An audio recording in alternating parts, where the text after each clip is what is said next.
ചൂട് കൂടിയതോടെ സംസ്ഥാനത്ത് വൈദ്യുതി പ്രതിസന്ധി രൂക്ഷമാകുന്നു. ഉപഭോഗം കൂടിയതാണ് പ്രതിസന്ധിക്ക് കാരണം. ഇന്നു മുതൽ പുറത്തുനിന്നുള്ള വൈദ്യുതിയിൽ 200 മെഗാവാട്ട് വരെ കുറവുണ്ടാകും. കൊടുംചൂട് തുടരുന്നതിനിടെ അപ്രഖ്യാപിത ലോഡ് ഷെഡിങ്ങും ജനങ്ങളെ വലിയ ബുദ്ധിമുട്ടിലാക്കുന്ന സാഹചര്യമാണുള്ളത്.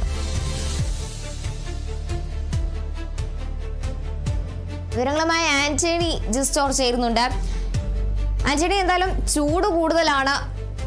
ആ ചൂടിനെ മറികടക്കാൻ ഫാൻ ഇട്ടാൽ പോലും ഇപ്പോൾ പറ്റാത്ത അവസ്ഥ. KCBയുടെ ഭാഗത്തുനിന്ന് ഒരു ഇരുട്ടടി കൂടി ജനങ്ങളിലേക്ക് എത്തുമ്പോൾ എന്താണ് സാഹചര്യം?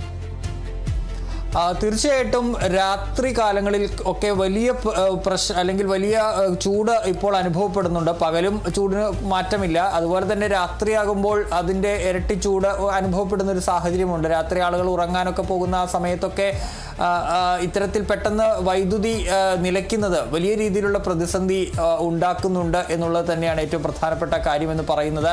അതിലേറ്റവും പ്രതിസന്ധി ഉണ്ടാക്കുന്ന ഒരു കാര്യം വൈദ്യുതി പോകുന്നതിനോടൊപ്പം തന്നെ ഇതിനെക്കുറിച്ച് ആർക്കും ഒരു മുന്നറിയിപ്പ് ഇല്ല എന്നുള്ളതായിരുന്നു ഏറ്റവും പ്രധാനപ്പെട്ട കാര്യം. പെട്ടെന്ന് വൈദ്യുതി കഴിഞ്ഞ ദിവസങ്ങളിലൊക്കെ ഇത്തരത്തിൽ 15 മുതൽ 20 മിനിറ്റ് അല്ലെങ്കിൽ അരമണിക്കൂറൊക്കെ മുടങ്ങുന്ന ഒരു സാഹചര്യമാണ് പല ഫീഡറുകളും കേന്ദ്രീകരിച്ച് ഉണ്ടായത്. ഇന്നലെയാണ് അതൊരു അപ്രഖ്യാപിത ലോഡ് ഷെഡിംഗ് ആണ്. ലോഡ് ഷെഡിംഗ് എന്നുള്ള വാക്കിലല്ല KCB അതിനെ പറയുന്നത്. ലോഡ് റെസ്ട്രിക്ഷൻ എന്ന പേരിലാണ്. അതായത് ഇത്തരത്തിൽ ഈ ഉപഭോഗം കൂടുന്ന ഒരു ഘട്ടത്തിൽ ഇത്തരത്തിൽ നമ്മൾ ട്രാൻസ്ഫോമറുകളിലേക്ക് അടക്കം വലിയ രീതിയിൽ ലോഡ് കൂടുന്ന ഒരു സാഹചര്യം ഉണ്ടാകും. അത് ഇത്തരത്തിൽ ഈ ട്രാൻസ്ഫോമറുകളുടെ ഒക്കെ പ്രവർത്തനത്തെ ബാധിക്കും. അതുകൊണ്ട് ഈ ലോഡ് കുറയ്ക്കുന്നതിൻ്റെ ഭാഗമായി ഉള്ള ഒരു നീക്കം എന്നുള്ളത് മാത്രമാണ് KCB പറയുന്നത്. ലോഡ് ഷെഡിംഗ് അല്ല കേരളത്തിലുള്ളതെന്നാണ് ഇന്നലെ വൈദ്യുതി മന്ത്രിയും വ്യക്തമാക്കിയ ഒരു കാര്യമെന്ന് പറയുന്നത്. ഏതായാലും സംസ്ഥാനത്ത് ഈ ചൂട് കൂടിയതിന് പിന്നാലെ വൈദ്യുതി ഉപഭോഗം വലിയ രീതിയിൽ കുതിച്ചു വരുന്ന സാഹചര്യം ഉണ്ടായി.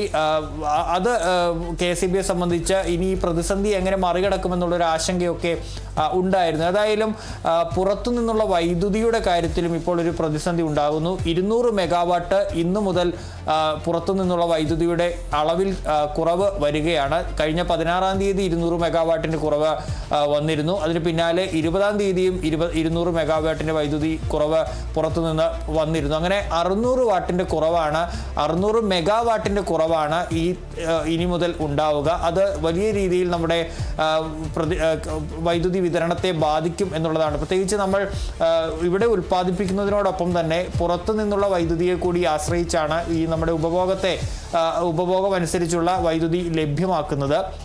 ഈ ഒരു ഘട്ടത്തിൽ നിലവിലെ ഉപഭോഗം വലിയ രീതിയിൽ ഉയരുന്ന ഒരു സാഹചര്യത്തിൽ പുറത്തു നിന്നുള്ള വൈദ്യുതിയുടെ അളവിൽ കൂടി കുറവുണ്ടാകുന്നത് KCBയെ സംബന്ധിച്ച് വലിയ പ്രതിസന്ധി ഉണ്ടാക്കുന്ന ഒരു കാര്യം തന്നെയാണ്. ഏതായാലും ഒരു പക്ഷേ ഈ വൈദ്യുതിയുടെ കുറവുണ്ടാകുന്ന സാഹചര്യത്തിൽ ഇപ്പോൾ ഉള്ള ഈ അപ്രഖ്യാപിത ലോഡ് ഷെഡിംഗ് അല്ലെങ്കിൽ ലോഡ് റെസ്ട്രിക്ഷൻ അതിൻ്റെ സമയത്തിൽ കുറച്ചുകൂടി വർധന ഉണ്ടാകാനുള്ള സാധ്യത കൂടി കാണേണ്ടി വരും. നിലവിൽ 15 മിനിറ്റ് മുതൽ അരമണിക്കൂർ വരെയൊക്കെയാണ് ഓരോ ഫീഡറുകളിലും ഇത്തരത്തിൽ നിയന്ത്രണം ഉള്ളതെങ്കിൽ ഒരുപക്ഷെ ഇനി അതിലും കൂടാനുള്ള സാധ്യത തള്ളിക്കളയാൻ വേണ്ടി കഴിയില്ല.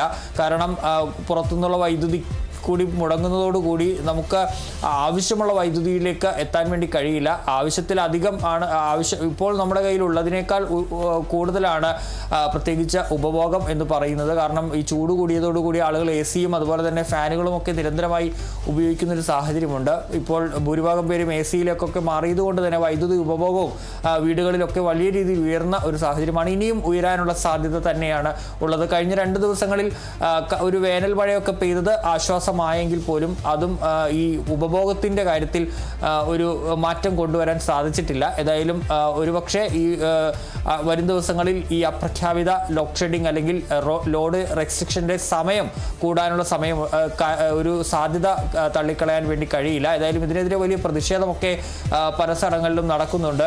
പാലക്കാടുമൊക്കെ KCBയുടെ ഓഫീസുകളിലേക്ക് യൂത്ത് കോൺഗ്രസ് അടക്കം ചെന്ന് പ്രതിഷേധിക്കുന്ന ഒരു സാഹചര്യമൊക്കെ ഉണ്ടായി. ഏതായാലും വൈദ്യുതി മന്ത്രി പറയുന്നത് ലോഡ് ഷെഡിംഗ് അങ്ങനെ ഏർപ്പെടുത്തിയിട്ടില്ല എന്നുള്ള കാര്യമാണ്. ഏതായാലും ഇത്തരത്തിൽ അപ്രഖ്യാപിതമായ ഈ ഒരു നിയന്ത്രണത്തിലോടുകൂടി വലഞ്ഞിരിക്കുന്നത് ജനങ്ങളാണ്. രാത്രി ചൂടുകൊണ്ട് വീട്ടിൽ കിടക്കാൻ കഴിയാത്തൊരു സാഹചര്യത്തിലേക്ക് ജനങ്ങൾ മാറിയിരിക്കുകയാണ്. ശരി, വ്യക്തമാണ്. ആന്റണി ജിസ്റ്റോർജാണ് വിവരങ്ങൾ നൽകിയത്.